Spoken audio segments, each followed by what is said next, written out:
नमस्कार। एसटिभी च्याटमा यहाँलाई हार्दिक स्वागत छ। म प्रकाश गिरी। एसटिभी च्याटको आजको अङ्कमा हामी चर्चा गरिन्छौँ हाम्रो संवैधानिक प्रावधानहरूको बारेमा र संविधानले के भन्दछ, नयाँ सरकारको बारेमा प्रश्न उठिराखेको छ। विपक्षीहरूको गठबन्धन निर्माणको प्रक्रिया आरम्भ भएको छ, तर विपक्षीहरू गठबन्धन निर्माण गर्न सक्ने तहमा देखिएको पनि छैन। यस अर्थमा प्रधानमन्त्री केपी शर्मा ओलीकै सरकारले वैधानिकता प्राप्त गर्ने र त्यसैले निरन्तरता पाउने देखिएको छ र यो सरकारले निरन्तरता पाउँदाखेरि यो सरकार कहाँसम्म पुग्दछ, अर्थात् भनौँ प्रधानमन्त्री केपी ओलीकै सरकारले निरन्तरता पाउँदा निरन्तर 2 वर्षसम्म यसले सरकार निर्माण गर्ने, त्योभन्दा पर विपक्षीहरूको गठबन्धन रह्यो भनेदेखि त्यसले चुनावको आकार ग्रहण गर्ने विभिन्न खालका कुराहरू भइराखेका छन् र त्यसमा हाम्रो संविधानले कति बाटो खुल्ला गरेको छ र संविधानले कसलाई सपोर्ट गरेको छ। आजको अङ्कको हाम्रो मूल चासो यो रहनेछ र नेपालको राजनीतिक मोड कुन दिशातर्फ जान्छ त्यो पनि हाम्रो चर्चाको विषय रहनेछ। आज हामीसँग कुराकानीको लागि स्टुडियोमा वरिष्ठ अधिवक्ता दिनेश त्रिपाठी हुनुहुन्छ। तपाईँलाई स्वागत छ। धन्यवाद। यो लामो कसरत भयो, खास गरी प्रधानमन्त्रीले विश्वासको मत लिनुपर्छ भन्ने एक थरी मानिसहरू रहेका छन्। अहिलेकै अवस्थामा पनि नैतिकताको आधारमा राजीनामा दिनुपर्छ भन्ने कुराहरूको अब त त्यो लगभग मत्थर भएर गइ नै सकेको छ। राजीनामाको कुरा, विपक्षी गठबन्धनको कुरा र निर्वाचनको कुरा, तीनवटा कुरा चर्चाको विषय बनिराखेको छ। यदि अहिलेकै हिसाबले माओवादीले समर्थन कायम राखिराख्यो भनेदेखि यो सरकार निरन्तर 2 वर्ष चल्ने अथवा यसले अर्को मोड लिने के देख्नुहुन्छ, अथवा कहाँनिर गएर चाहिँ यो एउटा कुन जङ्क्चरमा गएर चाहिँ यसले कोर्स चेन्ज गर्ने देख्नुहुन्छ? अब होइन, यस्तो छ। अब तपाईँले सही भन्नुभयो। अब नैतिकताको कुरा नगरौँ, किनभने ओलीजीको लागि अगाडि नैतिकताको कुरा गर्नु नै त्यो नै हास्यास्पद छ र हाम्रो पनि एउटा राजनीतिक अपरिपक्वता पनि देखिन्छ। किनभने ओलीजी जसमा नैतिकताको एउटा सानो बिन्दु पनि छैन, उहाँले नैतिकताको कारणले राजीनामा गर्नुहोला भन्ने त्यो च्याप्टर त क्लोजै भयो। अब अर्को कुरा के थियो भने, जस्तो संविधानको धारा 100 को धारा 2 मा एउटा के थियो भने प्रधानमन्त्री को पार्टी यदि चाहिँ विभाजित भयो भने या समर्थन फिर्ता लियो भने, अर्को कुनै कोलिसन पार्टनरले समर्थन फिर्ता लियो भने विश्वासको मत लिनुपर्छ भनेर संविधानको धारा 100 को उपधारा 2 मा त्यो एउटा क्लियर कट प्रावधान छ। अब अहिले प्रधानमन्त्रीले किन विश्वासको मत लिनुपर्छ भन्ने प्रश्न छ भने, किनभने उहाँको पार्टी त विभाजित भयो नि। नेकपा जुन पार्टीको नाममा यो सरकार अहिलेसम्म चल्दै थियो, जसको नाममा उहाँ चाहिँ प्रधानमन्त्री हुनुभएको थियो, र यसमा सर्वोच्च अदालतले पनि के बोल्यो भने यो 76-2 को सरकार सुरुमा, किनभने सरकार बन्दाखेरि त पार्टी मर्ज भइसकेको अवस्था थिएन। फर्मली उहाँहरू चुनावको गठबन्धन त थियो, तर फर्मली मर्ज भएको थिएन। त्यस कारण सुरुमा गभर्मेन्ट फर्मेसन हुँदाखेरि 76-2 कै सरकार थियो, तर यो 76-1 को सरकार पार्टी मर्ज भएपछि 76-1 को सरकारमा रूपान्तरित भयो भन्ने तथ्यमा विवाद देखिएन भनेर सर्वोच्च अदालतले बोलिसकेको थियो। अब भनेपछि अहिले आएर 23 गतेको जुन फैसला भयो, 76-1 को सरकार भएको भनेर कोर्टले पनि मान्यो। अब फागुन 23 गतेको फैसलाको अरूतिर नजाउँ, यसमा मैले धेरै बोलिसकेको छु कि यो फैसला विधिशास्त्रीय दृष्टिकोणले पनि यो मिल्दैन, यो एउटा गलत फैसला थियो। किनभने 5 जनाको इजलासले गरेको फैसलाले त्यता छाडिदियो। तर अब यसमा म एउटा कुरा भन्छु, उपधारा 2 मा म जान हो एक्ज्याक्टली म हो 100 को उपधारा 2 प्रधानमन्त्रीको हकमा उहाँको दल विभाजित भएको भन्ने कुरा पुष्टि भयो। हैन, विभाजित त आखिर एमाले नेकपा भन्ने त सिद्धियो नि। तर अब जस्तो दुईटा दल त्यो नेकपाबाट तर त्यो नेकपाबाट कोर्टले चाहिँ नेकपा भन्नेलाई नै उले वैधानिकता मानेन नि त। हैन, मानेन, तर नमान्दाखेरि त दुईटा दल भयो नि त विभाजित। तर कोर्टले नेकपा भन्नेलाई वैधानिकता नमानिसकेपछि संविधानको धारा 100 को उपधारा 2 मा प्रधानमन्त्रीले प्रतिनिधित्व गर्ने दल विभाजित भएमा भन्छ उसले, हैन? भनेको यो धारा त उसको लागि लागू भएन। हैन, यस्तो छ। अब तपाईले संविधानलाई एकदमै लिटरल इन्टरप्रिटेसन गरिदैन। संविधान भनेको यो लिगल डकुमेन्ट पनि हो, यो एउटा पोलिटिकल डकुमेन्ट पनि हो, यो एउटा मोरल डकुमेन्ट पनि हो। र जहिले पनि संविधानलाई मुल्की ऐन जसरी व्याख्या गरिँदैन। यसले संविधानले के भ्यालु चाहिँ क्रिएट गरेको छ, के मूल्य र मान्यता बोकेको छ, संविधानले के मूल्य र मान्यता बोकेको छ भने किनभने यो पार्लियामेन्ट्री डेमोक्रेसी हो। पार्लियामेन्ट्री डेमोक्रेसी भइसकेपछि पार्लियामेन्टको लिडर हुने व्यक्तिले पार्लियामेन्टमा मेजोरिटी होल्ड गर्नुपर्छ, पार्लियामेन्टको चाहिँ कन्फिडेन्स इन्जोय गर्नुपर्छ। यो संविधानको धारा यो जुन कन्स्ट्रक्ट गरियो संविधानको धारा 100 को धारा 2 त्यसको के हो भने सरकार चाहिँ के हो भने माइनोरिटीको गभर्मेन्ट नहोस्, जसले फुल फ्लेजेज, किनभने prime minister is a leader of the house र लिडर अफ द हाउस चाहिँ के छ भने हाउसको चाहिँ भोट कमान्ड गर्ने चाहियो, विश्वास कमान्ड गर्ने चाहियो, कन्फिडेन्स कमान्ड गर्ने चाहियो। अब अहिले चाहिँ के छ त्यसमा त्यसको अन्तर्निहित अर्थ के हो, त्यसको चाहिँ त्यसले बोकेको मूल्य तर एकदमै तपाईँले लिटरल दल विभाजित वास्तवमा के छ प्रधानमन्त्री त अल्पमतमा परिसक्नु हो नि। जस्तो भन्नुहोस् न अहिले त्यो दल जुन दलबाट उहाँ चाहिँ प्रधानमन्त्री हुनुहुन्थ्यो, जस्तो संविधानको धारा 100 को सुरुको पनि बन्दोबस्त के छ भने प्रधानमन्त्रीले कुनै पनि बेला विश्वासको मत लिन सक्नेछ। त्यो किन त्यो धारा राखियो? बहुमत चाहिँ के छ भने बहुमत आफ्नो बहुमत छ भन्ने कुरा स्पष्ट पार्नको लागि, किनभने अब एउटा शङ्कास्पद स्थिति त हाउस रिस्टेट हुने बित्तिकै आयो नि, किनभने भनेको संसद पुनर्स्थापना पछि नै विश्वासको मत किन लिनु पर्थ्यो भने अविश्वासको प्रस्ताव दर्ता गरोस् नगरोस् त्यो समर्थन फिर्ता ल्याओस् नल्याओस् प्रधानमन्त्रीले विश्वासको मत लिनु धारा 100 एकले भन्छ हो, एक अनुसार नै लिनु पर्थ्यो। प्रधानमन्त्रीले कुनै पनि बखत आफूमाथि प्रतिनिधि सभाको विश्वास छ भन्ने स्पष्ट गर्न आवश्यक ठाने वा उपयुक्त ठाने हो। यो चाहिँ प्रधानमन्त्रीको विवेक हैन, विवेक यस्तो हुन्छ कि संविधान जुन लेखिन्छ नि त्यो एउटा सर्टेन मूल्य र मान्यतामा लेखिन्छ। किन चाहिँ आवश्यक ठान्नुपर्ने अवस्था किन आयो भन्दाखेरि हाउस जब विभाजित हुने बित्तिकै उहाँको दलमा धेरै ठुलो सङ्ख्या उहाँको विपक्षमा उभियो हैन। उहाँको विपक्षमा रिट निवेदन हाल्ने उहाँकै पार्टीको मान्छे रिट निवेदन लिएर पनि गयो, उनको आफ्नै सचेतक देवगुरुङजी त रिटै लिएर जानुभयो नि त। अनि हाउस रेस्टोर भयो भनेपछि अब उहाँको एउटा पार्टीकै ठुलो तबका उहाँको विरुद्धमा थियो भनेपछि त्यो हाउस जब रिस्टेट हुन्छ नेतृत्वको कारणले राजीनामा त दिनु भएन, त्यो विश्वासको मत लिनु पर्थ्यो कि पर्दैन थियो भनेपछि अहिले उहाँसँग जुन मत छ भनेर भनिएको छ त्यो भर्चुअल मत हो, त्यो कस्मेटिक हो, त्यो हैन मात्रै छैन नि। उहाँको मत भनेको त अब अहिले एमालेको जुन मत हो 121 मा पनि 118 होला जस्तो लाग्छ हैन, 118 या 20 केही व्यक्तिहरू चाहिँ के छन् निलम्बित पनि भएको छन्, केही कसैको कतिजनाको मृत्यु पनि भएको छ, तर अब त्यसमा 118 होला या 20 होला मान्यो तपाईले भनेअनुसार। तर त्यो पनि त सरकार त्यो त अल्पमत भयो नि, गभर्नमेन्ट त भनेको उहाँसँग अहिले भएको कम्प्लिट मत भनेको नेकपा एमालेको जति भोट हो त्यति मात्रै हो। माओवादीलाई काउन्ट गर्न मिलेन, माओवादीले त काउन्ट गर्नै मिलेन। एक अर्को कुरा के छ भने अर्को कुरा म के भन्छु भने फिर्ता त लिएको छैन नि माओवादीले, हैन फिर्ता लिनु पर्दैन, दल त अलग भइसक्यो नि त। दल अलग भए जस्तो हाम्रो नेपालको सन्दर्भमा त कस्तो पनि भएको छ भने कतिपय दलहरू सरकारमा गएनन् तर बाहिरै बसेर पनि हैन त बाहिरबाट समर्थन गरेछ त छैन नि त।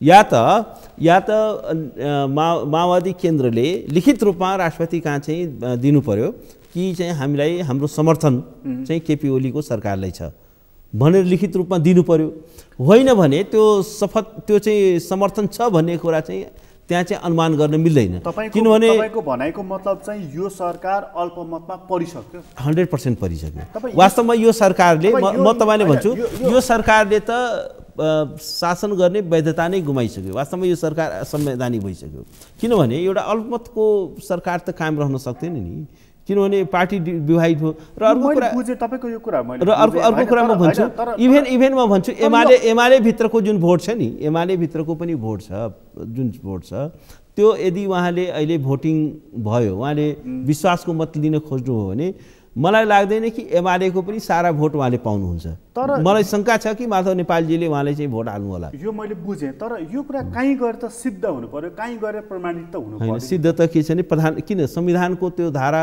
100 को किन बन्दोबस्त राखियो?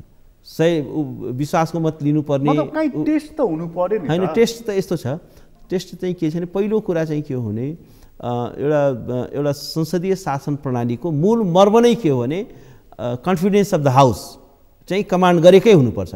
अब त्यो कुरा चाहिँ उहाँको चाहिँ पार्टी पनि विभाजित भयो र उहाँको चाहिँ के छ भने उहाँको हाउस पनि रिस्टेट भयो र एउटा इभन एमालेकै पनि एउटा धेरै ठुलो तबका चाहिँ एगेन्स्टमा थियो उहाँको। यो हाउस रिस्टेट हुँदाखेरि जस्तो संसद विघटन भयो 5 गते, त्यसपछि पुनर्स्थापना भयो। पुनर्स्थापना हुँदाखेरि संसद पुरानै अवस्थामा फर्कियो। त्यो पुरानै अवस्थामा फर्किँदा सरकारको सन्दर्भमा पनि प्रश्न उठेको हो र? होइन, यस्तो हुन्छ। सरकार त उहाँले संसद भङ्ग गरिसकेपछि वास्तवमा एउटा नियम यो पनि हुन्छ, एउटा हामीले केयरफुली बुझ्नुपर्ने कुरा के पनि हुन्छ भने उहाँले संसद भङ्ग गरिसकेपछि सरकार चाहिँ केयरटेकर भयो र वास्तवमा जब प्रतिनिधि सभा रिस्टेट भइसकेपछि त्यो चाहिँ विश्वासको मत नलिकन त्यो सरकारले वैधतै प्राप्त गर्दैन। तर यो सरकार केयरटेकर होइन भन्ने कुरा त राष्ट्रपतिको पत्रलाई होइन, त राष्ट्रपतिको होइन। अब यहाँ त के हो भने राष्ट्रपति र प्रधानमन्त्री दुईटै मिलोमतो गर्ने र दुईटै मिलोमतो गरेर संविधानका धाराहरूलाई चाहिँ मिच्दै जाने, संविधानलाई चाहिँ निष्प्रभावी बनाउँदै जाने। त्यसकारण उहाँहरू दुईटै पार्ट अफ द प्रब्लम हो, सल्युसन होइन। उहाँहरू दुईटै मिलेर राष्ट्रपति एउटा इन्स्टिट्युसन हो, राष्ट्रपति पनि प्रधानमन्त्री पनि। एक्ज्याक्टली, राष्ट्रपति एउटा इन्स्टिट्युसन हो जसलाई संविधानले यत्रो ठुलो संवैधानिक भूमिका दिएको छ, संविधानको संरक्षणकर्ताको भूमिका दिएको छ। तर राष्ट्रपतिबाट पनि संविधान मिच्ने काम हुँदै आएको छ र प्रधानमन्त्रीको हरेक इभिल डिजाइनमा, हरेक गलत डिजाइनमा, असंवैधानिक डिजाइनमा चाहिँ राष्ट्रपति पनि प्रयोग हुँदै आउनुभएको छ। राष्ट्रपति एज ए इन्स्टिट्युसन पनि त्यो चाहिँ प्रयोग हुँदै आएको देखिन्छ। त्यसकारण के हो भने यो संविधानलाई डिरेल गर्ने कुरामा, यो संविधानलाई ध्वस्त बनाउने कुरामा, यो संविधानलाई अङ्गभङ्ग गराउने कुरामा उहाँहरूको चाहिँ एउटा संयुक्त मोर्चा चाहिँ देखिन्छ।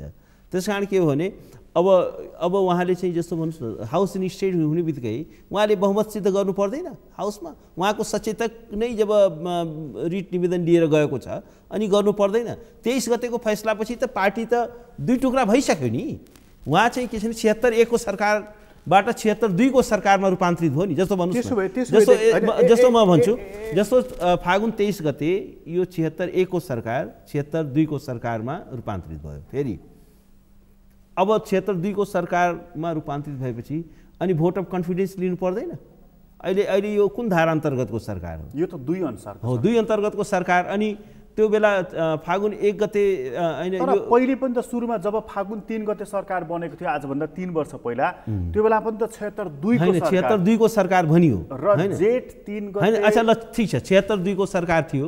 त्यसपछि विश्वासको मत लिएको छ, किनभने 76 को सरकारले विश्वासको मत लिनुपर्छ। 76 को सरकारले लिन पर्दैन, किनभने 76 त अलरेडी बहुमत प्राप्त दलकै हुन्छ भनेपछि अनि 76 को सरकार जब फेरि 76 मा गयो अनि भोट अफ कन्फिडेन्स लिनुपर्ने संवैधानिक बाध्यता छैन। नैतिकताको कुरा छोडिदिउँ, नैतिकताको त आशै नगरौँ उहाँबाट। तर संवैधानिक प्रावधानलाई खुलेआम डे लाइटमा यसरी मिच्न मिल्छ? तपाईँ एउटा वाक्य बोल्दै हुनुहुन्थ्यो नि, राष्ट्रपति र प्रधानमन्त्री दुवैजनाको चाहिँ एउटा त्यस्तो संयुक्त मोर्चा बनेको छ जसले चाहिँ संविधानलाई भङ्ग गर्नको लागि, उल्लङ्घन गर्नको लागि त्यो एउटा मोर्चाबन्दी भइरहेको छ भनेर।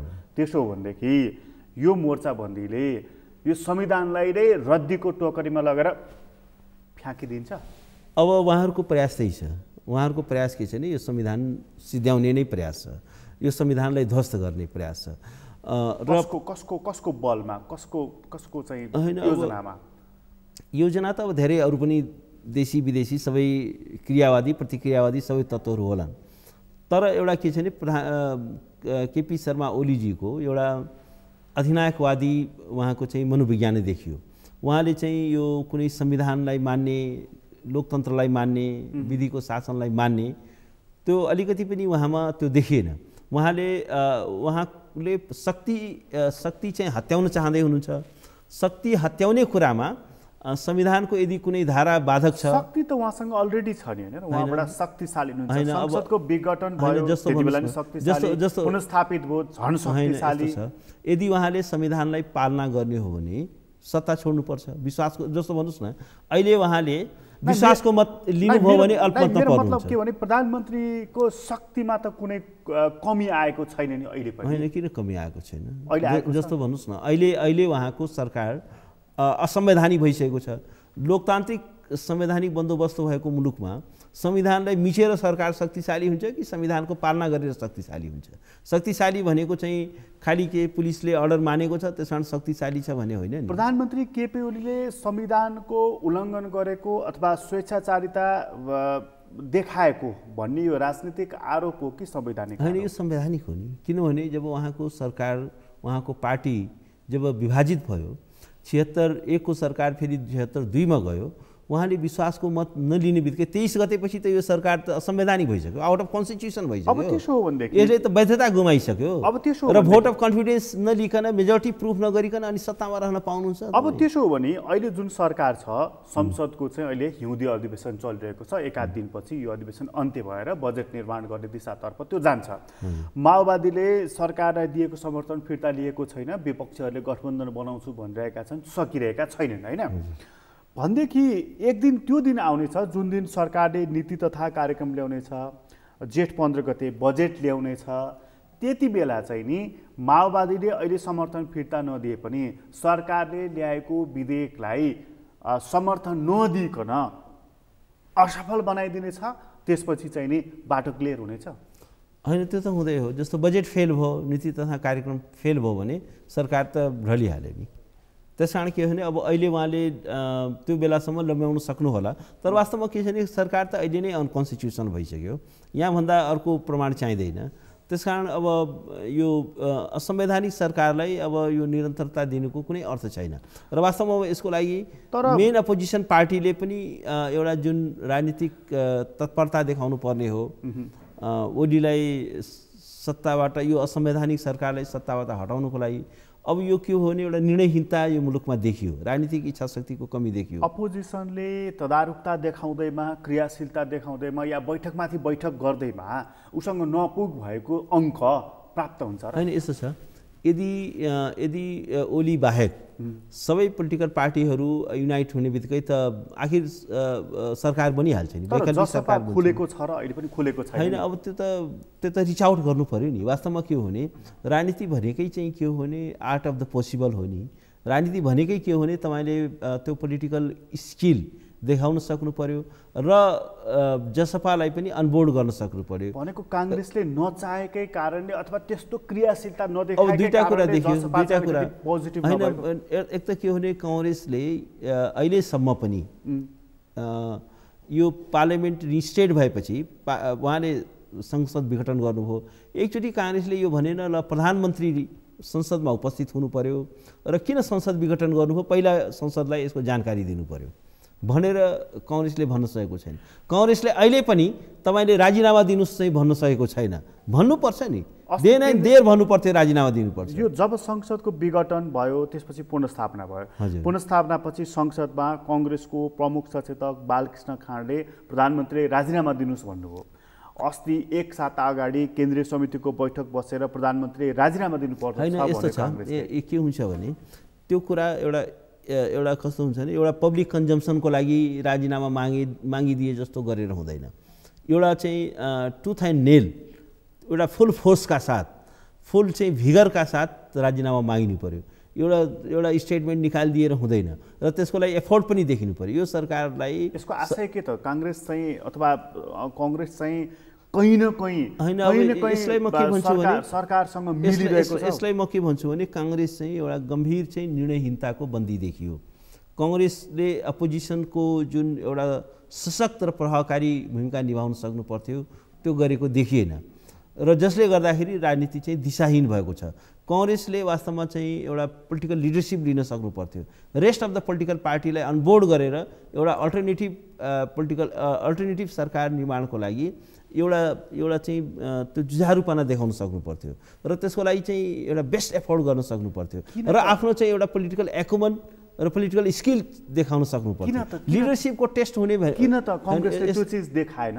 अब त्यो नै एउटा गम्भीर चाहिँ एउटा रहस्यमय छ या त्यो एउटा गम्भीर त्यो चिन्ताको विषय। किनभने एउटा लोकतन्त्रमा के हुन्छ भने यसमा आन्तरिक कारण मात्र जोडिएका छन् कि बाह्य कारण पनि जोडिएका छन्?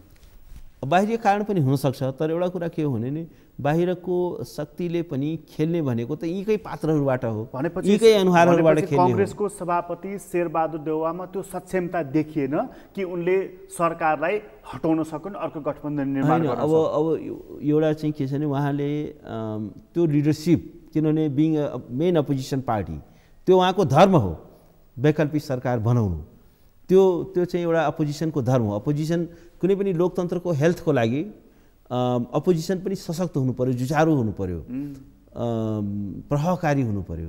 त्यो प्रभावकारिता नदेखिएको कारणले गर्दाखेरि मुलुक चाहिँ अधिनायकवादतिर धकेलिएको हो नि। सुरुदेखि नै कांग्रेसले सशक्त र प्रभावकारी भूमिका खेल्न सकेको भए आज यो ओलीको निरङ्कुशता मुलुकमा हावी हुने थिएन। तपाईँ हेर्नुहोस् अहिले पनि पार्लियामेन्टमा त्यसमा एकछिन बाह्य पक्षलाई छाडिदिने हो भनेदेखि कांग्रेसको सभापति र हाम्रो वर्तमान प्रधानमन्त्री यी दुईजनाको बीचको सम्बन्धको कारणले यो चिज चाहिँ यस्तो भएको हो त? अब जे होस् यो अब सम्बन्ध छ कि छैन के छ, मतलब केही त कारण होला हैन। अब यस्तो छ न त भने सत्ता राजनीतिको त चतुर खेलाडी भनेर शेरबहादुर देउवालाई पनि भन्दछन्, त उनी हातमै आएको कुर्सीलाई पनि पर किन धकेलिरहेका छन् त? केही त कारण पक्कै होला। अब त्यो कारण चाहिँ जे पनि हुनसक्छ, तर एउटा कुरा के हो भने सबैभन्दा ठुलो कारण चाहिँ उहाँको आफ्नै निर्णयहीनता नै हो। निर्णयहीनताको तपाईँ बन्दी हुनुभयो भने त्यसले चाहिँ निकास दिन सक्दैन। त्यो निर्णयहीनतालाई तोड्नु पर्यो, त्यो मौनतालाई तोड्नु पर्यो। तर कोही पनि मानिस जसको हातमा कुर्सी आइरहेको छ, त्यो पनि प्रधानमन्त्री कार्यकारी अधिकार सम्पन्न, त्यसलाई किन पर पन्छाउँछ? त्यो नै बडो मिस्टिरियस छ, त्यो नै बडो रहस्यमय छ। उहाँले किन त्यो प्रधानमन्त्री बन्नको लागि किन त्यो तत्परता नदेखाएको हो? एउटा स्वाभाविक प्रश्न उठ्छ सबैको मनमा, मेरो पनि मनमा प्रश्न छ। त्यस्तो पात्र हो शेरबहादुर देउवा कि जो चाहिँ नि सत्ता हातमा आउँदाखेरि पनि नलिने, त्यस्तो स्वार्थ नभएको, सत्ताप्रति मोह नभएको त्यस्तो पात्र हो? त्यस्तो पात्र त नेपालको राजनीतिमा कोही पनि छैन। तर यो कुरा यो बुझिन सक्नु छ कि उहाँले किन त्यो एउटा प्रोएक्टिभली किन अगाडि नबढेको हो, र जसले गर्दाखेरि के हो भने मेन अपोजिसन पार्टीको एउटा राजनीतिक विश्वसनीयता पनि बिस्तारै समाप्त हुँदैछ। किनभने तपाईँले आफ्नो राजनीतिक औचित्य स्थापित गर्न सक्नु पर्यो नि। राजनीतिक किनभने यस्तै गर्यो भने तपाईँले जस्तो भन्नु न अपोजिसन अहिले कस्तो देख्यो भने अपोजिसनको पोलिसी के हुन सक्छ त? त्यसमा उसको स्ट्र्याटेजी के हुन सक्छ त? हैन, यो त केही स्ट्र्याटेजी नै भएन। It's no strategy at all. यो त कुनै स्ट्र्याटेजी भनेको त तपाईँले प्रोएक्टिभली केही काम गर्नु हो भने त्यो स्ट्र्याटेजिक हो। यो त स्ट्र्याटेजिक मुभ भएन। यसले त तपाईँले आफ्नो पोलिटिकल क्रेडिबिलिटी लुज गर्दै हुनुहुन्छ, कांग्रेसले इरोड गर्दै हुनुहुन्छ हो नि। किनभने संसारभरि जहाँ पनि अपोजिसनमा बसेको पार्टीले त सरकारलाई नाङ्गे झार पार्छ।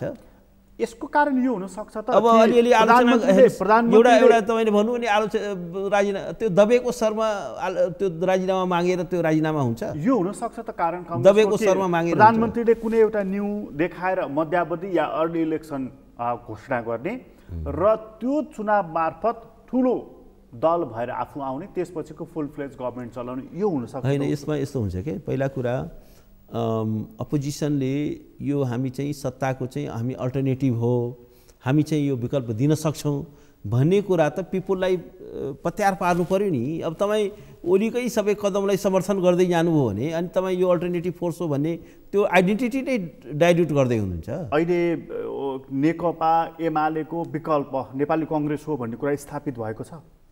अब त्यो कुरा त्यो कजलाई त च्याम्पियन गर्नु पर्यो नि। तपाईँले पिपुलमा त्यो आफ्नो क्रेडिबिलिटी स्थापित गर्नु पर्यो नि। अब तपाईँको ओलीकै लाइनमै जस्तै समर्थन गर्नु हो भने यो चाहिँ डिस्टिङ्क्टली यो चाहिँ यो अपोजिसनमा छ, यसले वैकल्पिक शक्ति हो भन्ने कुरा त तपाईँले प्रमाणित गर्नु पर्यो नि। वैकल्पिक शक्ति चाहिँ एउटा भाइब्रेन्ट एउटा अल्टरनेटिभ फोर्स हो भन्ने कुरा तपाईको चाहिँ एक्सनले देखिन्छ। तर कांग्रेसमा चाहिँ अब त्यसको लागि तपाईले चाहिँ जस्तो रामचन्द्र पौडेलले अहिले एउटा विकल्प दिइराख्नु भएको छ नि, सरकार अर्को बनाउनु पर्छ, केपी ओलीलाई हटाउनु पर्छ, उहाँको एजेन्डाको जित भएको देखियो अहिले पछिल्लोचोटि हेर्दाखेरि। अब यसमा यस्तो छ कि कांग्रेस युनिफाइड भएर को एउटा चाहिँ कमन एजेन्डा हुनु पर्यो कि। यहाँ त कस्तो देखियो भने पार्टी चाहिँ डिपली डिभाइडेड देखियो।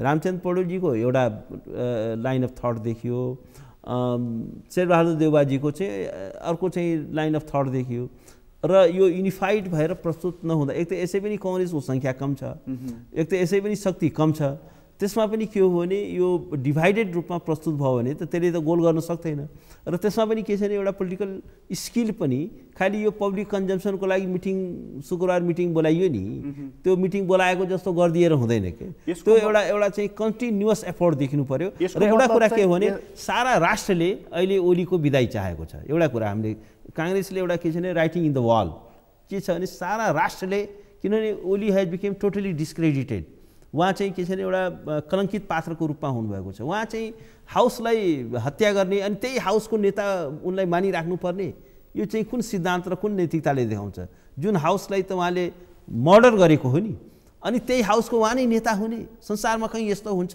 उहाँको चाहिँ कदमलाई कोर्टले अनकन्स्टिट्युसनल भइसक्यो र बाँकी सारा पोलिटिकल पार्टीले चाहिँ उहाँलाई चाहिँ टाउकोमा बोकेर हिँड्नुपर्ने यो गम्भीर राजनीतिक विडम्बना होइन त्यस निम्ति के हो भने र यसमा एउटा पिपुलको सेन्टिमेन्ट के छ सारा मिडियाको सेन्टिमेन्ट के छ नागरिक समाजको सेन्टिमेन्ट के छ सारा राष्ट्रले ओलीको विदाई चाहन्छ उहाँको हेर्नुहोस् यत्रो भ्रष्टाचार र कुशासन त्यही गोकुल बास्कोटाजी जो चाहिँ आफै करप्सनमा परेको मान्छेलाई अहिले ल्याएर लेखा समितिमा ल्याउँदै हुनुहुन्छ तर यसका बावजुद पनि विपक्षीहरूको गठबन्धन बन्न नसक्नु केपी ओलीलाई हटाउन नसक्नु र हट्ने समीकरण पनि नबन्नु भनेको त शब्द कति ठिक हुन्छ मलाई थाहा छैन तर यो भनेको त संसदीय हाम्रो लोकतन्त्रमा सत्ता राजनीतिमा प्रधानमन्त्री केपी ओली चतुर खेलाडी रहेछन् उनी सफल भए भनेर मान्नुपर्ने ठाउँमा होइन ओलीजीमा उहाँ एउटा नैतिकताविहीन शक्तिपूजक र जोडतोड गर्न सक्ने मेनुपुलेट गर्न सक्ने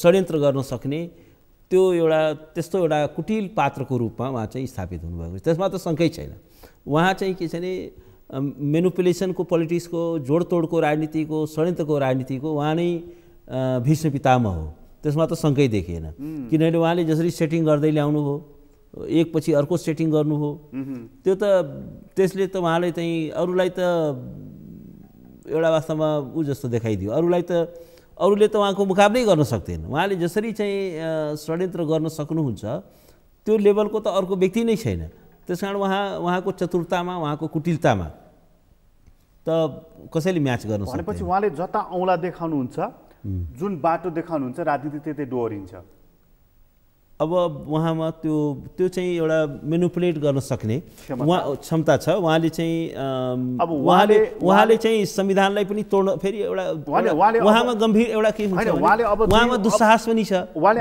आफैले अब नेतृत्व गरेर 2 वर्षसम्म सरकार चलाउँछु त्यसपछि निर्वाचन भने पनि सही उहाँले होइन मध्यावधि निर्वाचन यो संसदले निकास दिन सकेन भनेर मङ्सिरमा निर्वाचनको घोषणा गर्नुभयो भने लौ त ठिक छ भनेर अरू सबैले सही होइन अहिले पनि त्यो कुरालाई ब्लक गर्न सकिन्छ तर के हो भने पार्लियामेन्टमा रहेका सबै राजनीतिक दलहरू चाहिँ युनिफाइड रूपमा प्रस्तुत हुनु पर्यो र मेन अपोजिसन पार्टी नेपाली काङ्ग्रेसले नै त्यसको चाहिँ एउटा नेतृत्वदायी भूमिका निर्वाह गर्न सक्नु पर्यो नेपाली काङ्ग्रेस चाहिँ त्यो पराजयको मनोविज्ञानमा हाम्रो सिटै थोरै छ भन्ने त्यो मनोविज्ञानबाट माथि उठ्नु जरुरी छ र सबै पोलिटिकल पार्टीहरूलाई एउटा चाहिँ लिड गर्न सक्यो भने इभन माधवजीहरूको एउटा सफोकेसनमा बसिरहनु भएको छ त्यहाँ उहाँहरूको पनि कुनै रोल छैन आखिर त्यो सबै फोर्सेसहरूलाई चाहिँ युनिफाइड गर्न सक्नु पर्यो नि यदि चाहिँ जस्तो मान्नुहोस् कि नीति तथा कार्यक्रम फेल भयो भने जस्तो हामीसँग पुरानो एउटा रेकर्ड पनि छ कि जब गिरिजाप्रसाद कोइराला नेतृत्वको सरकारको नीति तथा कार्यक्रम फेल भयो त्यसपछि उहाँले संसद विघटन गर्नुभएको थियो यो पटक पनि जब नीति तथा कार्यक्रम आउनेछ या बजेट भनौँ यी दुईटा कुरा त्यो चिजमा माओवादीले समर्थन गरिदिएन भनेदेखि तपाईँले अघि भनिहाल्नु त्यो सरकार त्यसपछि तत्क्षण त्यो अल्पमतको सरकारले संसद विघटन गर्न सक्छ कि सक्दैन अब त्यसमा एउटा के हुन्छ भने बिइङ अ लार्जेस्ट पार्टी भएको नाताले उसले फेरि विश्वासको मत लिनुपर्ने हुन्छ लार्जेस्ट पार्टी भएको नाताले अब विश्वासको मत प्राप्त गर्न सकेन भने अनि अब त्यो संविधानको धारा 76(5) मा फेरि एउटा अर्को बन्दोबस्त छ एउटा कुनै व्यक्तिले पनि आधार कारण प्रस्तुत गर्न सक्यो भने उसलाई पनि सरकार बनाउने मौका दिन सकिन्छ 76(5) बमोजिमको पनि सरकार बन्न सक्ने हुनसक्छ जस्तो भन्नुहोस् न अहिले महन्त ठाकुरकै नाममा 76(5) अनुसारको सरकार पनि बन्न सक्ला या अरू कुनै सबैलाई एक्सेप्टेबल हुने कुनै पात्र हुन सक्ला त्यसको नाममा पनि बन्न सक्ला, तर त्यसको सम्भावना चाहिँ अलि न्यून नै हुन्छ, न्यून हुन्छ, किनभने अब पार्टिजहरूले फेल गरेको बेलामा एउटा व्यक्तिको बन्ने चान्सेस कम हुनसक्छ। तर अहिले नेपालको जुन सिचुएसन देखिन्छ नि, एकअर्कालाई जुन निषेधको राजनीति छ, त्यो निषेधको राजनीतिले गर्दाखेरि महन्त ठाकुर जस्तो पात्र पनि चाहिँ बन्न नसक्ने होइन, बन्न सक्छन् 76-5 को सरकार। त्यो बन्ने भनेको चाहिँ हिजो 54 सालको सरकारहरू थिए नि, राप्रपाले नै कहिले कसले सूर्यबहादुर थापाले, कहिले लोकेन्द्र बहादुर चन्दले, जबकि तेस्रो दल थियो नि त ऊ, होइन? त्यो चाहिँ कस्तो हुन्थ्यो भने त्यो चाहिँ अलिक फरक प्रकारको हो। त्यो चाहिँ कस्तो हुन्थ्यो भने त्यो चाहिँ बाहिरबाट समर्थन दिन्थे, होइन, एउटा सानो पार्टीलाई सरकार बनाएर। र अहिलेको संविधानमा जस्तो व्यवस्था चाहिँ 47 सालको संविधानमा थिएन। यो चाहिँ इन्टायरली फरक व्यवस्था हो, एउटा व्यक्तिलाई पनि मौका दिन सक्ने। तर त्यो त सरकार बन्न सक्छ। जस्तो भन्नुहोस् न, बाहिर बसेर बाँकी राजनीतिक दलहरूले जस्तो भन्नुहोस् न, बाँकी चाहिँ यसमा म धेरै लामो जान चाहेको होइन, मैले यति मात्र भन्न खोजेको कि यदि चाहिँ समर्थन फिर्ता लियो माओवादीले, अथवा चाहिँ बजेट या नीति तथा कार्यक्रम फेल गराइदियो भनेदेखि सरकार ढल्छ, अर्थात् प्रधानमन्त्रीले लिनुपर्ने हुन्छ। त्यति बेला 76-5 मा पुग्छ। त्यसपछि 76-5 को सरकार बन्न सकेन भनेदेखि त 7 अनुसार त्यसपछि वैधानिक रूपमा संसद विघटन हुन्छ। अब लगभग त्यही दिशातर्फ यो मुलुक जाँदैछ। अब यस्तो देखियो अहिले जुन रूपमा राजनीतिक दलहरू निर्णयहीनताको बन्दी देखिए, त्यसले गर्दाखेरि सिचुएसन चाहिँ डिफिकल्ट छ। त अहिले तत्काल हेर्दाखेरि अब सिचुएसन चाहिँ ओलीको फेभरमा चाहिँ देखिन्छ। अब संवैधानिक बन्दोबस्त पनि अलिक त्यसै खालको छ।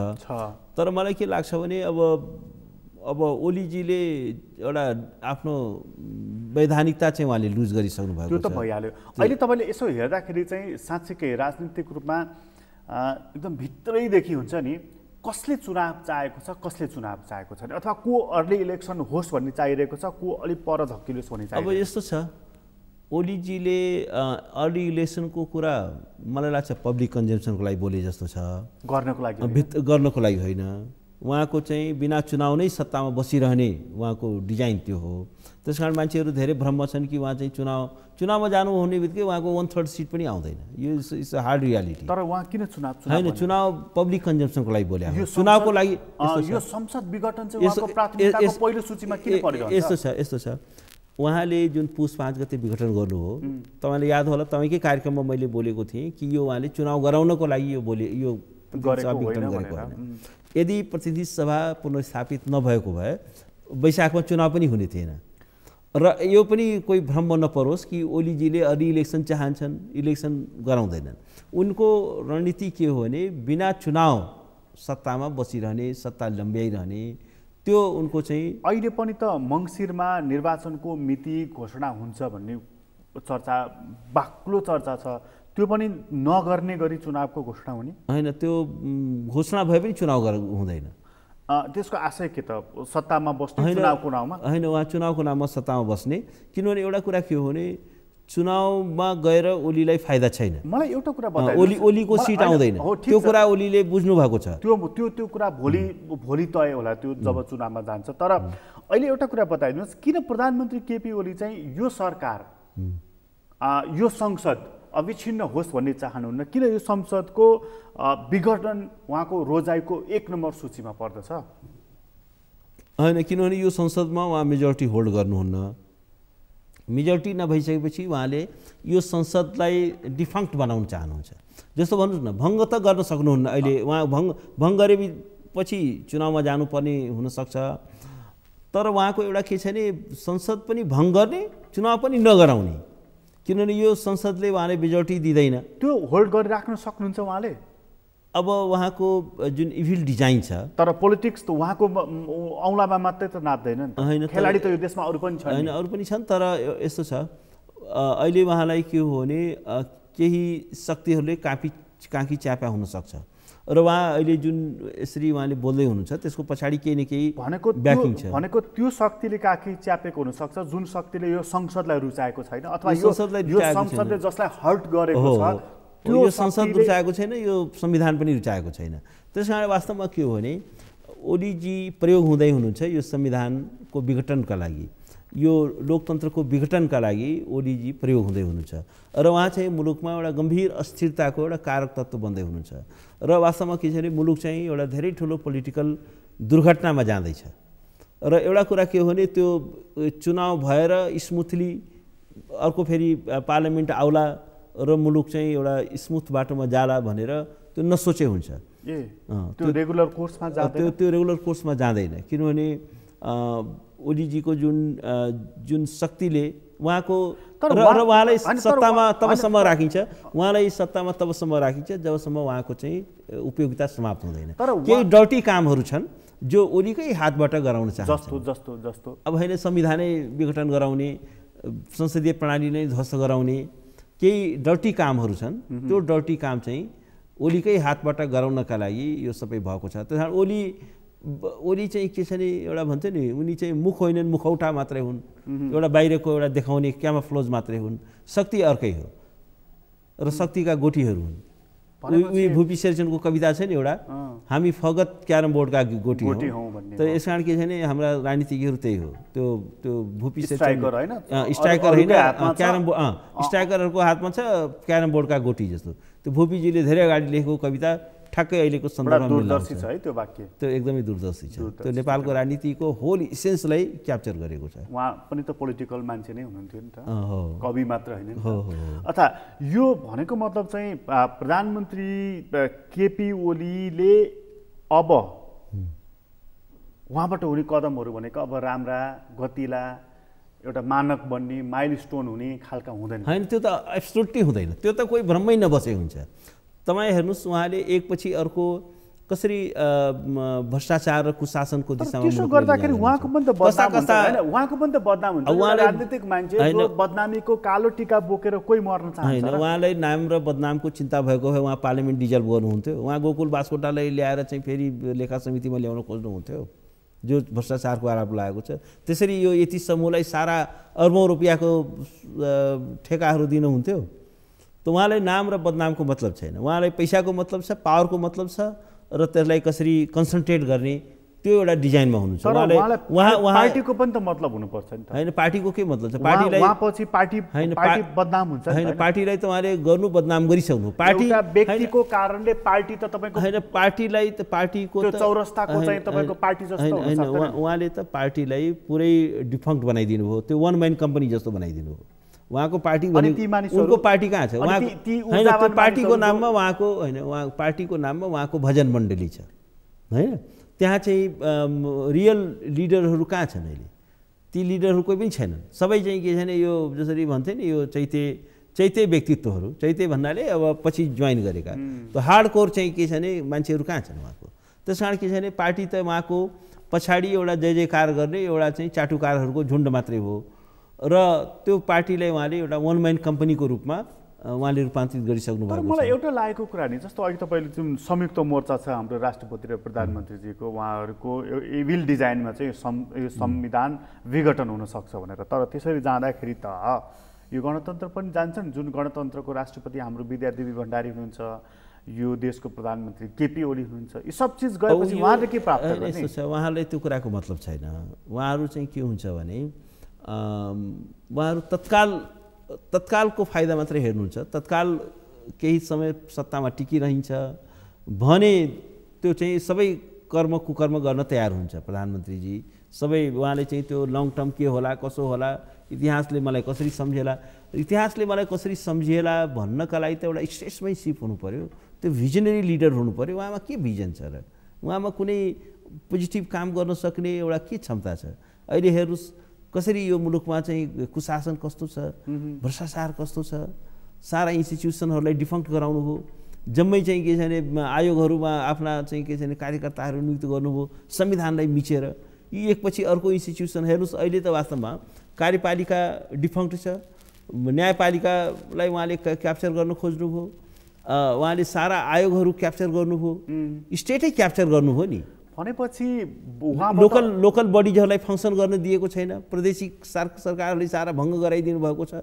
त्यो कामै गर्न सक्दैन सबै ठाउँमा चाहिँ के छ भने विश्वास अविश्वासको त्यहाँ पनि चाहिँ के छ भने एउटा राजनीति सुरु भइसक्यो। मलाई एउटा कुरा नि तपाईँसँग जान्नु मन लागेको, केपी ओली चाहिँ र केपी ओलीको पार्टी नेकपा एमाले त्यो भनेको चाहिँ पटक पटक लोकतन्त्रको लागि लडेको र त्यसमा टेस्टेड भएको पनि त पार्टी हो नि त। 47 सालदेखि त चुनावमा भाग लिएको, संसदीय गतिविधिमा संलग्न भएको, लोकतन्त्रको रक्षाको लागि लडेको पार्टी हो। त्यो चाहिँ यस्तो खालको चाहिँ गलत काममा, गलत नाप नक्सामा हिँड्छ भनेर अलिकति आवेगमा आएको अभिव्यक्ति मात्र होइन। यस्तो छ, यस के हुन्छ भने पोलिटिक्समा के हुन्छ भने तपाईँको जस्तो मिलिट्रीमा के हुन्छ नि, जनरललाई कन्ट्रोल गरेपछि होल मिलिट्री कन्ट्रोल हुन्छ नि। प्रधान सेनापतिलाई कन्ट्रोल गर्ने बित्तिकै बाँकी त्यो तलको सिपाहीहरूको त थाहा पनि हुँदैन उनीहरूलाई अर्डर पालन गर्नु। उहाँको पार्टीमा कुन चाहिँ एउटा डेमोक्रेटिक डिबेट छ र डिस्कसन छ, केही पनि छैन नि। उहाँले I love you KP Oli भनेर सडकमा हिँडिरहेछन्, नारा लगाइरहेछन्, त्यो के उनीहरूलाई कुनै सेन्स छ? त्यहाँनिर माधव नेपालहरू पनि छन् नि त होइन। माधव नेपालजीको के रोल छ र त्यहाँ?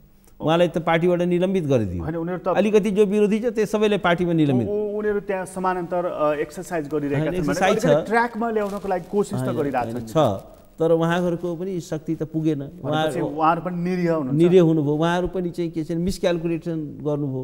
उहाँहरूले पनि के छ भने त्यो एउटा इफेक्टिभ, आखिर ओली भन्ने जुन फेनोमेना हो त्यसको इमर्जेन्सका लागि दुईवटा तत्त्व जिम्मेवार छ। एउटा ओलीको आफ्नै अधिनायकवादी मनोविज्ञान, अर्को चाहिँ हाम्रो माधव नेपालजीहरू, झरनाथ खनालजीहरूको राजनीतिक असक्षमता।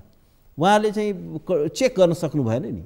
अनि सुरुमा सबै हो भन्दै जानुभयो, कहीँ अल्टरनेटिभ दिन सक्नु भएन, चेक गर्न सक्नु भएन। जब पानी टाउको भन्दा माथि जान थाल्यो अनि रोइ कराई गरेर के गर्नु?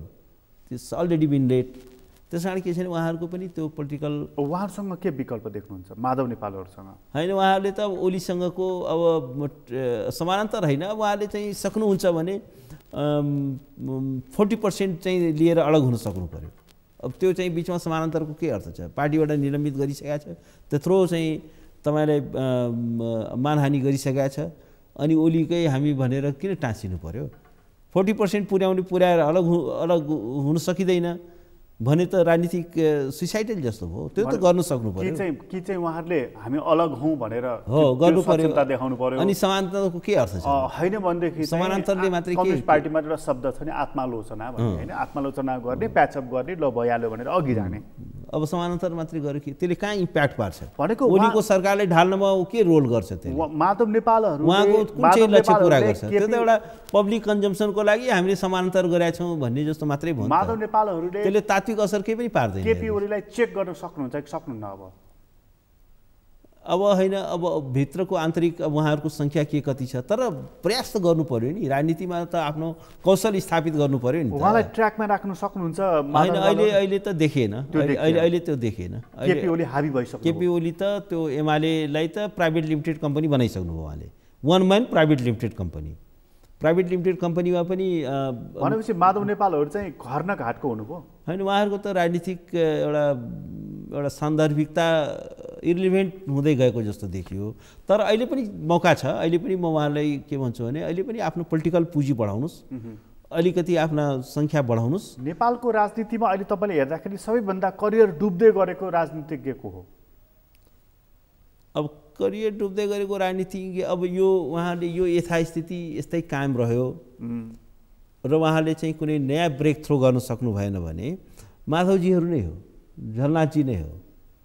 किनभने अब उहाँको एमाले भनेर आउनुभयो, एमालेमा उहाँले निलम्बित गरिदियो, उहाँको कुनै रोलै भएन, सदस्यता समेत निलम्बित गरिदियो। जसले चाहिँ एमाले स्थापना गर्यो, यत्रो वर्षसम्म महासचिव भयो, आज he is nowhere in the party. ओलीजी त वास्तवमा के हो भने न कुनै आन्दोलनमा काम गरेको मान्छे हो, न केही हो। हिजो 63-64 को आन्दोलनमा पनि राजाको पक्षमा उभिनु भएको मान्छे हो। गणतन्त्र आउनै सक्दैन यो मुलुकमा भन्नुहुन्थ्यो, राजतन्त्रकै फेभर उभिनु भएको। तर यो पनि एउटा दुर्भाग्य हो कि उहाँ नै यसको चाहिँ बेनिफिसियरी हुनुभयो। प्रचण्डजीको राजनीति चाहिँ भरभराउँदो छ, राम्रो छ, उज्जवल छ। होइन, प्रचण्डजीको पनि त होइन, प्रचण्डजीको हालत झन् खराब छ। प्रचण्डजीको त उहाँको अब अहिले निर्वाचनमा जाँदाखेरि पनि धेरै सिट ल्याउन सक्नु होला जस्तो मलाई लाग्दैन। उहाँको अहिले पनि कुनै पोलिटिकल इम्प्याक्ट पार्न सकिरहेको छैन। उहाँ आफै पनि एउटा अनिर्णयको बन्दी देखिनुभयो। जस्तो भन्नुहोस् न, अब अहिले सरकारको समर्थन फिर्ता लिने कि कायम राख्ने भन्नेमै कि कर्तव्य विमूढ देखिनु भयो, कुहिएको अन्डा भन्नुहुन्छ, फेरि अङ्गाल हालेर बसिरहेको अनडिसाइडेड देखिनु भयो, त्यो एउटा राजनीतिक क्षमता त देखिएन भने उहाँसँग पनि उहाँको भविष्य पनि त्यति उज्जवल चाहिँ तपाईँले अहिले यही यथास्थितिमा उहाँको भविष्य केही पनि छैन। यही यथास्थिति यी राजनीतिक पार्टीहरू नि जस्तो कम्युनिस्ट पार्टी पनि त हेरे नि त जनताले होइन। अस्ति हामीलाई मत देऊ स्थिरताको लागि भने ठुलो मत दिएर यो ठाउँमा पुर्याइदिए, त्यसले के गर्यो सबै तपाईँ हामी हरेक दिन भोगिरहेका छौँ, देखिरहेका छौँ। कङ्ग्रेसले पनि 47 सालदेखि त यत्रो वर्ष त शासन गरे, उसको पनि सक्षमता कति हो भन्ने कुरा देखिहाल्यो। अघि तपाईँले भनिहाल्नुभयो अपोजिसन लिडरको रूपमा अथवा अपोजिसन पार्टीको रूपमा कङ्ग्रेसले आफूलाई चाहिँ नि त्यसरी स्थापित गर्न यसपटक पनि सकेन, अझ लुज गरिराखेको छ भनेर भन्दाखेरि त यो देश कसको, यी पार्टीहरूको हातबाट त देश त सुरक्षित रहेनछ। कसको हातमा सुरक्षित हुन्छ? को आयो भनेदेखि, कसले गर्यो भनेदेखि हुन्छ? विकल्प त चाहियो नि त होइन? वास्तवमा के हो भने एउटा डेमोक्रेटिक पोलिटिक्सको सबैभन्दा ठुलो सौन्दर्य के हुन्छ भने यसले विकल्पहरू निर्माण गर्न सक्छ डेमोक्रेटिक पोलिटिक्सको। अब अहिले नेपालको समस्या के देखियो भने राजनीति एउटा विकल्पहीनता, एउटा डेड एन्डमा पुगेको जस्तो देखिन्छ र एउटा कलेक्टिभ फेलरको अवस्था पनि देखियो। त्यो भनेको अत्यन्त दुर्भाग्यजनक छ, किनभने डेमोक्रेसीको सबैभन्दा ठुलो पावर के हुन्छ भने शक्ति, त्यसले रिजेनेरेट गर्छ, त्यसले चाहिँ नयाँ फोर्सेसहरू, नयाँ कार्यक्रमहरू, नयाँ पावरहरूलाई चाहिँ आउने मौका दिइरहन्छ। तर अहिले चाहिँ त्यो चाहिँ हाम्रो एउटा लोकतन्त्रमा सङ्कट आयो, अब संविधानमा सङ्कट आयो। अब मैले के देखिरहेको छु भने धेरै ठुलो हिमालयन पर्सनालिटी चाहियो, हिमालयन एउटा इच्छा शक्ति भएको, एकदमै हिमालयन इच्छा शक्ति भएको कोही त्यस्तो अब त्यो देखिएन। त्यस कारण के छ भने ठुला पार्टीमा देखिएन, योभन्दा बाहिरका हामी वैकल्पिक शक्ति हौँ भन्ने, हामी नयाँ शक्ति हौँ भन्ने अहिले छैन। तर एउटा कुरा के छ भने अब राजनीति भ्याकुममा त रहँदैन। एउटा चाहिँ एउटा शक्तिको सिद्धान्त के हुन्छ भने त्यो भ्याकुम भन्ने हुँदैन। भ्याकुम हुने बित्तिकै त्यहाँ चाहिँ कुनै न कुनै शक्तिले त्यसलाई आएर त्यसलाई फुलफिल गर्छ। त्यस कारण अब यदि फेयर इलेक्सन भयो भने कालान्तरमा त्यसले चाहिँ लिडरसिप चाहिँ जन्माउला। अब त्यही आशा गरौँ अहिलेको लागि चाहिँ। अब अहिले तपाईँले भनिहाल्नुभयो यो लगभग डेड एन्डमा जस्तो हामी छैन, किनभने केही पनि छैन। अथवा हामी यस्तो भोग्न बाध्य छौँ, काङ्ग्रेस, एमाले, माओवादी, अथवा भनौँ काङ्ग्रेस, कम्युनिस्ट। अब यस्तो छ फेरि यो डेमोक्रेटिक पोलिटिक्सको एउटा के हुन्छ भने राजनीतिक दलको विकल्प फेरि राजनीतिक दलै हुन्छ। अब यो राजनीतिक दलहरूलाई हामी एकैचोटि क्रस पनि गर्न सक्दैनौँ। पात्रहरू यिनै हुन्, यिनै असक्षम पात्रहरू, यिनै सडे गलेका पात्रहरूलाई वैशाखी टेकाउनु पर्ने हुन्छ। अदरवाइज चाहिँ के छ भने एउटा जुन समाजले एउटा वैकल्पिक शक्तिको निर्माण गर्न सक्दैन त्यो समाज चाहिँ के छ भने बिस्तारै क्षयीकरणको शिकार हुँदै जान्छ। जुन लोकतन्त्रले एउटा वैकल्पिक शक्तिको चाहिँ निर्माण गर्न सक्दैन त्यो लोकतन्त्र पनि बिस्तारै मर्दै जान्छ। लोकतन्त्र भनेर संविधानमा लेखेर मात्रै लोकतन्त्र हुँदैन। त्यो लोकतन्त्रले आफ्नो जीवन्तता, आफ्नो रिलेभेन्सी चाहिँ के छ भने त्यो चाहिँ सोसाइटीमा चाहिँ स्थापित गर्नुपर्ने हुन्छ। नागरिकहरूलाई, जनतालाई फिल हुनु पर्यो। र त्यो ठाउँमा हामी पुगेका छौँ अहिले कि हामीले तत्काल एउटा विकल्प देखिरहेका छैनौँ र यो विकल्प नदेख्दै पनि लोकतन्त्रको विकल्प के हो? लोकतन्त्रको विकल्प लोकतन्त्र हो।